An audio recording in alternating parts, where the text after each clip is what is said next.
Fit like Abdi, Danny Boy here, and welcome back to another episode of Transport Fever 2. It's time for another Heritage Line drive along, this time on a rebuilt Royal Scot, as it heads up the west coast and then goes round in a loop. It heads up the west coast, leaving from Crewe towards Newcastle, and then it's going to come down through York, through Leeds, through Birmingham and back to Crewe. So we've got a Royal Scot here heading off. It looks amazing.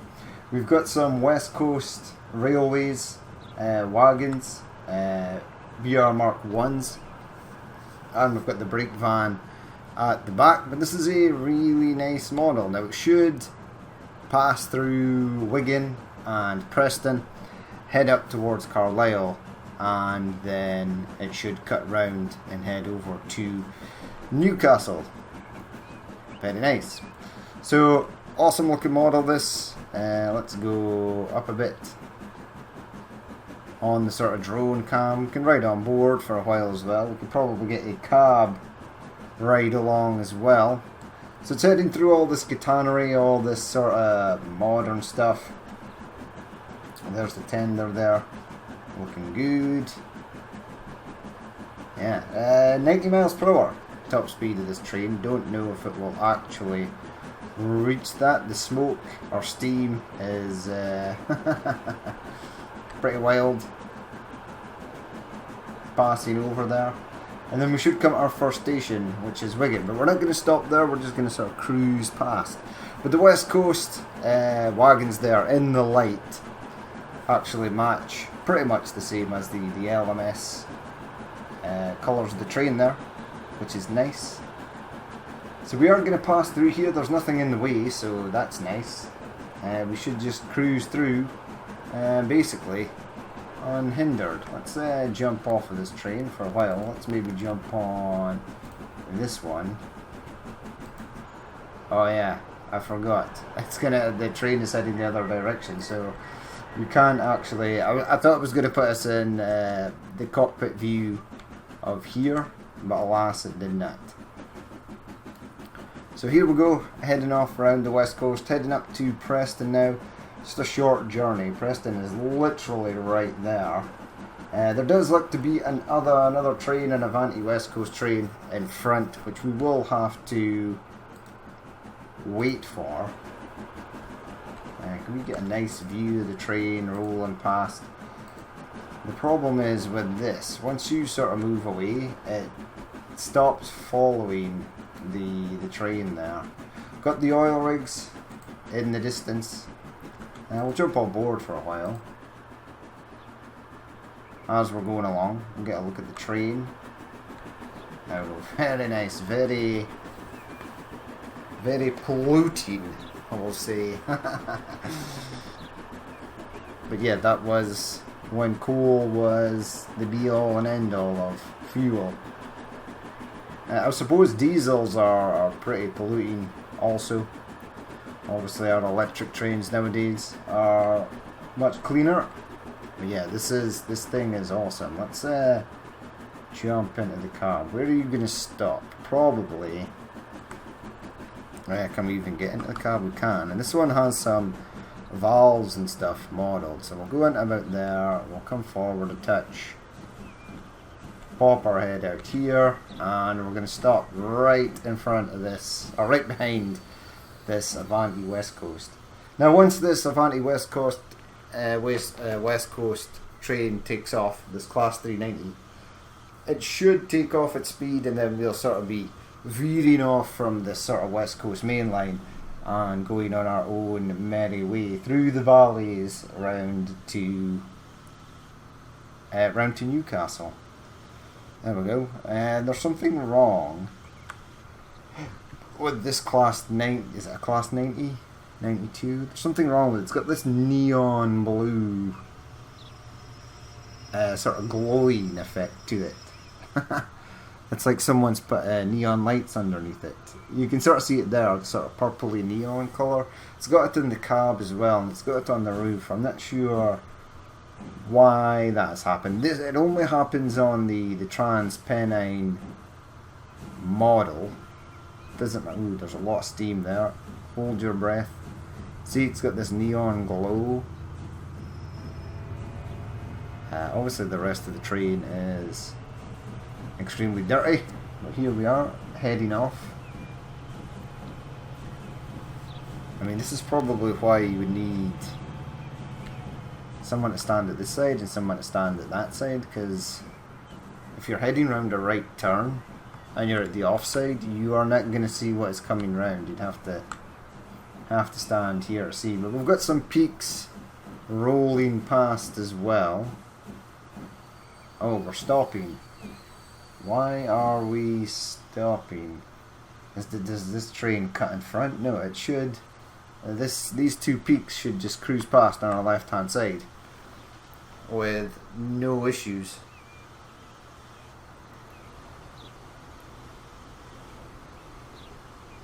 There we go, or off we go, even. Is this solely Esso tanks? Esso tankers, yes, there are lots and lots of steam there as we sort of head off. We'll get some nice views though as it heads through the valleys here. Is there another train coming towards? There isn't, or not for some time, but it'll look nice. We'll sort of watch the train from a distance, wait for it to come up. Unless another train passes on this near side track and we completely miss it. There is that classic clip of the there are people waiting for a steam train. I can't remember which steam train it is exactly, and the steam train is coming around the corner, and just as the steam train comes around the corner, a Virgin Class 390, I think it's a 390, sort of comes round and blocks the entire view of the train. It's a classic. It's one of my favourite videos. You feel bad for the guys because they've obviously been sitting there all day waiting for the train to arrive, and then just to have it blocked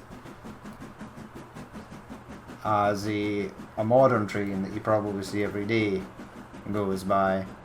There we go though, there's our LMS. Yeah, I love this sort of valley area.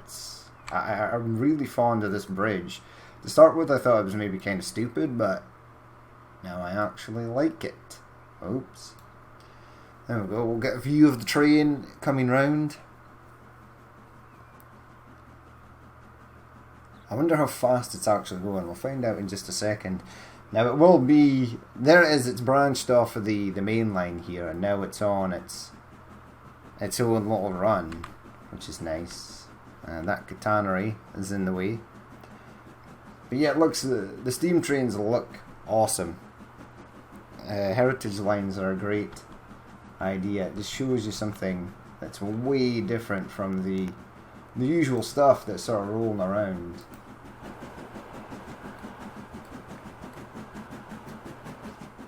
Oh, I can zoom out. Huh. Under the tunnel, or under the bridge you go. It's doing 51 miles per hour. I think this track on the right hand side is possibly like a low speed freight track. I can't remember if there's an actual freight train that runs on this line or no. I think it should be, there we go, there's a freight train there that I completely missed. Oh well, this is the main attraction though, the Royal Scot. So top speed is 90. Now this is uphill, but it should have a decent run here with nothing sort of stand in its way. There are other trains that use this section of track, but I think I've timed it so that they are not going to be in the way. There's a Northern Sprinter there. The Gracie Fields. Nice. Palm tree, again, native to Scotland and the north of England. There are palm trees everywhere. It just seems like the When the map was being built, obviously, like a random assortment of trees were selected, and it just sort of spawned in some palm trees here and there. But yeah, you maybe in specific locations, palm trees grow. Maybe a botanical garden or something. But yeah, not so much out in the wilderness. Our coconuts are still imported from hotter countries. This palm tree is a coconut tree, right? Or they have the sort of same ferns, the same leaves? Or is it something completely different? I remember being on holiday with my friends, and we were having we were over in Portugal, and there was this pizza place, and it had an outside eatery bit. So we thought we'll go there for some food. It was under the shade of some palm trees that had our coconut trees. And I was saying to one of my friends, like, this is kind of dangerous. And they sort of laughed. They were like, why? It's like, because if a coconut falls and hits you in the head, it can kill you. And they thought it was hilarious. They thought that was hilarious. And I was like, no. And then onto the magic of Google.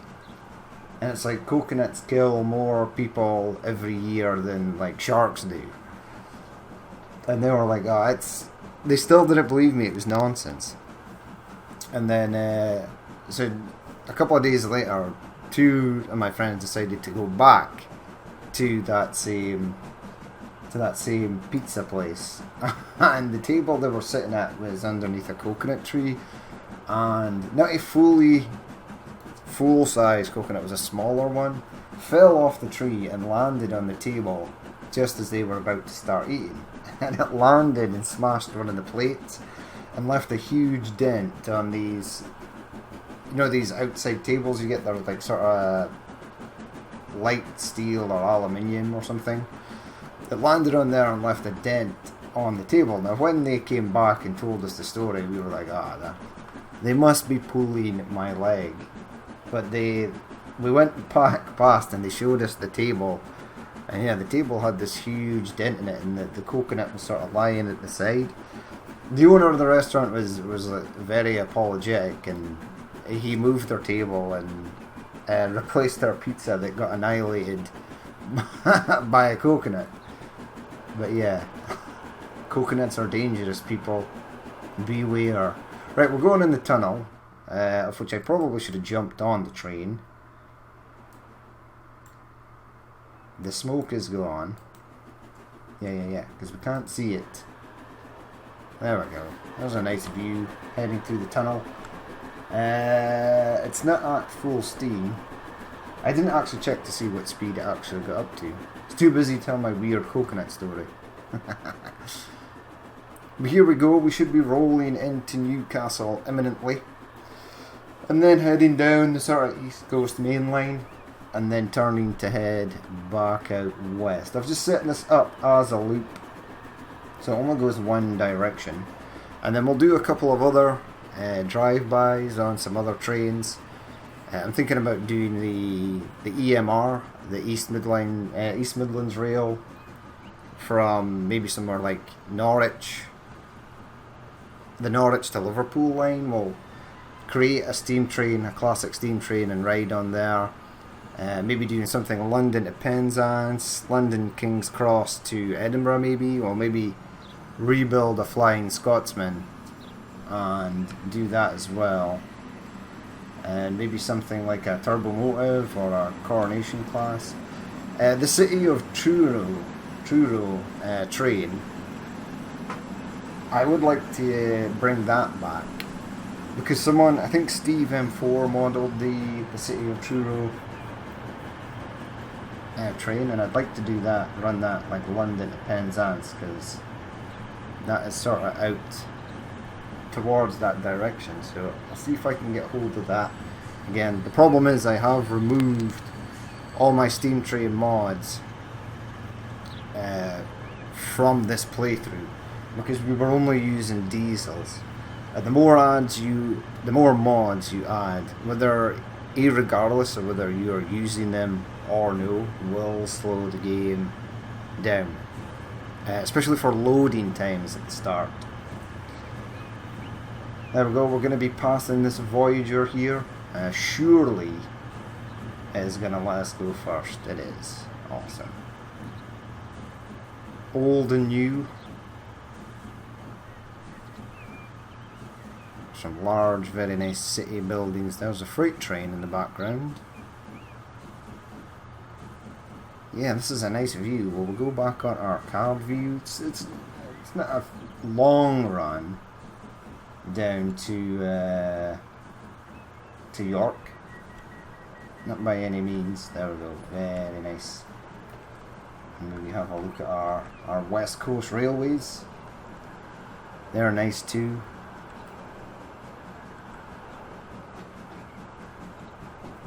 Yeah, well, look, there we go. There's a Class 800, so extremely new versus relatively old. Although there has been some controversy about the Class 800s lately, they've not been performing as they should. Some of them have been pulled, especially on, I think the Great Western Railways were the first to pull their Class 800s due to some technical difficulties. All the rest of the trains were halted from service and sent to depots to be checked over. I can't remember what it was exactly. Something to do with the wheels or something, was it not? But here we go, heading down to York on our LMS. Other Class 800 on the left hand side there. These ones have got their pantograph, or has its pantograph up. There we go, very nice. LMS, West Coast Railways. So is this West Coast Railways, is this part of a heritage line or something? I know there are dedicated heritage lines for steam trains, because they have to go through, some of them are just not fit to run on the main line, and I know they go through rigorous trials and testing to make sure that they are fit for mainline use. Obviously they don't have the, the signal awareness, is it the AWS? The advanced warning system, or whatever it's called. Obviously steam trains don't have that, but New York trains do. And we'll go under the bridge. Nice. Under yet another bridge.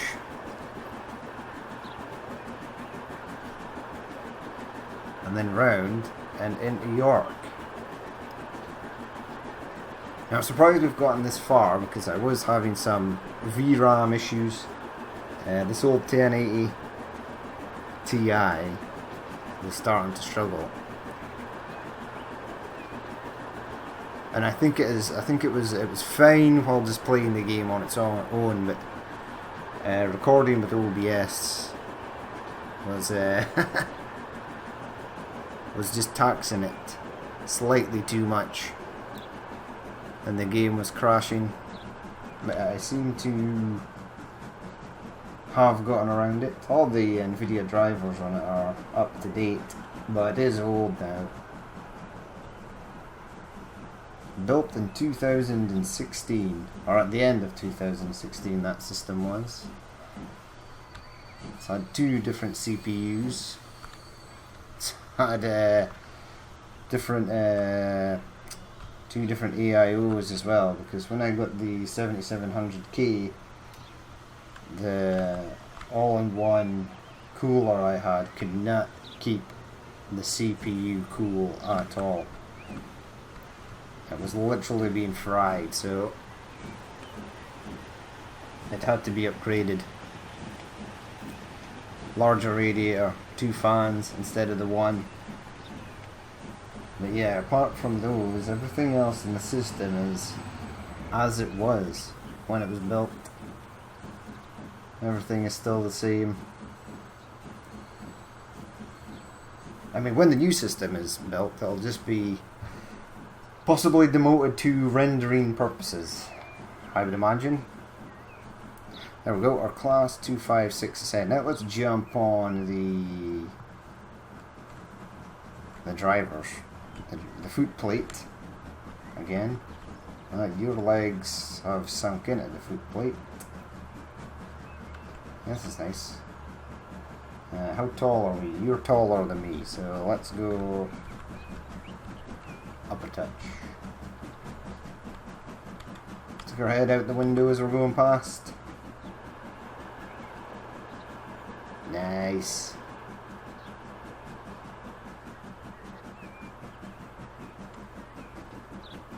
Through Leeds. We're not actually going to stop at Leeds. I think we do stop at Birmingham and then round to Crewe. Then we should be good to go. Here we're racing this Astra over here. The Disastra. Vauxhall Astra. Or, if you're Central European, the Opel. Opel Astra. Or if you're American, the General Motors. General Motors is basically, General Motors is like Vauxhall and Opel. Although American car models are often very, very different from our European variants. Or very different from sort of Asian variants as well. There we go, straight through Birmingham. No slowing down at all. Until we get to this crazy junction.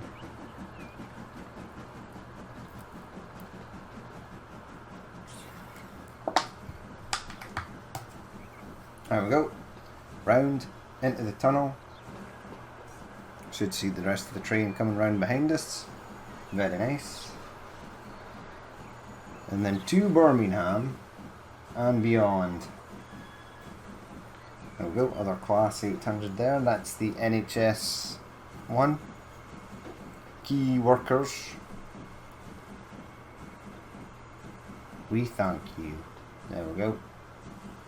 Looks like especially in the UK, it's like the pandemic is sort of coming to an end. Bars and stuff are open. Things are almost relatively returning back to normal.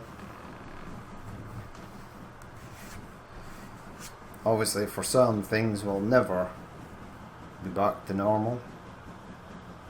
That's unfortunate.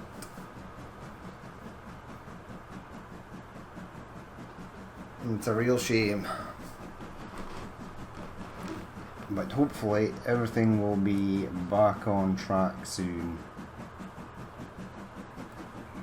You know, there are a lot of people out there who will be desperate to get away on holiday.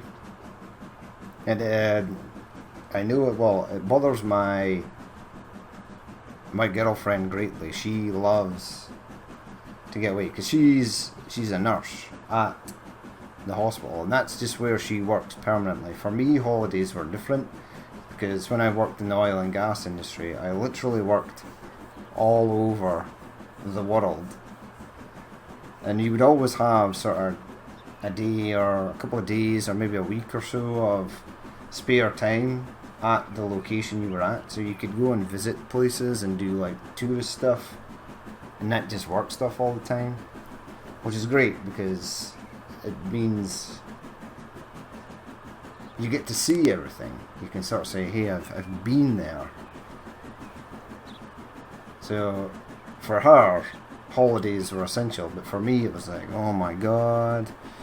There was one time I was working over in Australia, and I literally flew home.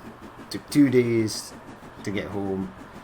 Arrived home, and then me and my girlfriend were going on holiday. And she was all excited, yay, we're going on holiday. I was like, oh my god, I've just spent like a day and a half on a plane. And now I have to spend this day on a plane. And there was no time for rest either. I had packed my suitcase and stuff before actually going to Australia. I packed 2 cases, or one, a sort of offshore carry bag with clothes for taking with me to Australia, and the other clothes I packed for going to the Dominican Republic. where one of my friends was getting married. But yeah, my body clock was complete, like, all to hell. It was really bad. I mean, at one point, I did suggest that I meet everyone in Dominican Republic. I was like, I'm just going to fly from Australia to America and then head south down to the Dominican Republic from there. But that was... she vetoed that little plan instantly. It was shot down in flames literally seconds after being suggested, so... because she didn't want to take her cases and my case, and I was like, but you won't, because everyone was travelling in a group. There will be heaps. I was like, there will be lots of people there to help you with the case. It's just easier for me, rather than flying all the way back to the UK and then over the Dominican Republic. But hey ho, it wasn't as bad. But there was a hell of a lot more drinking on the Dominican Republic flight than there was in the one in the way back from Australia. The one from our way back from Australia was just sleep. The one at the Dominican Republic was slightly more livelier. But it was good. There were no business class seats on that flight, unfortunately, but they did have the premium economy back then, which was nice. Which they still have now, obviously. And premium economy is just what business class used to be back in the day. And now business class is what first class used to be back in the day. And first class is a completely different experience altogether.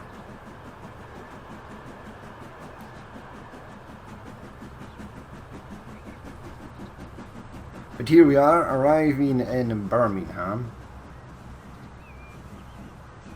And then it's just a short trip round the corner to Crewe. Right, we've been riding on board the train for some time now. Let's get a view of Birmingham Station that looks absolutely nothing like Birmingham New Street Station does.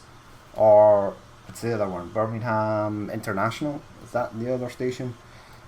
Yeah, completely different. But hey ho. This series wasn't supposed to be tailored on absolute realism. It was just a sort of makeshift run at the railways. I would like to do almost pretty much tailored to real life. But that takes a lot of high detailing, and hats off to the high detailers. It takes some skill and patience. Patience is a virtue when doing high detailing. Also a slight bit of OCD. I mean, sometimes you see high detailing series and you can sort of pick where it's like, that's not level, or that's clipping into the ground. But the fact is, they've probably just only started doing high detailing, and the fact is that they are trying, and given time, they will become much better at it. Especially when you are doing content creation and time is a factor. You might not have the time you need, because you could end up being a couple of days between episodes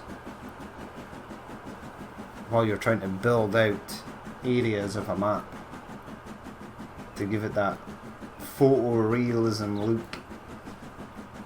This is nice though. This is a nice area going round past the airport. The planes do fly pretty close. Yeah, that Embraer there was pretty low. Is there anything else sort of coming in? There's some birds coming in for landing over there.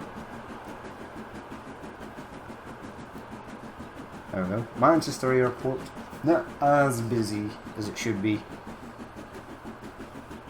I remember back in the day it used to be the, well, when I went to Dominican Republic it was with Thomas Cook, and we flew from Manchester Airport. It was like the Thomas Cook hub. It's a real shame that they had some really nice aircraft as well. They had the Dreamliners. Most of them are pretty new, and then to suddenly just go bankrupt, it's a real shame. I really am surprised that more airlines did not go sort of bankrupt during the pandemic. But it's good that they are fighting on. I mean, for British aviation, you had Thomas Cook fell by the wayside, and Flybe. They bit the dust as well. It's a real shame. But here we go, back into Crewe. The route is done. Our glorious train, our Royal Scot, made it.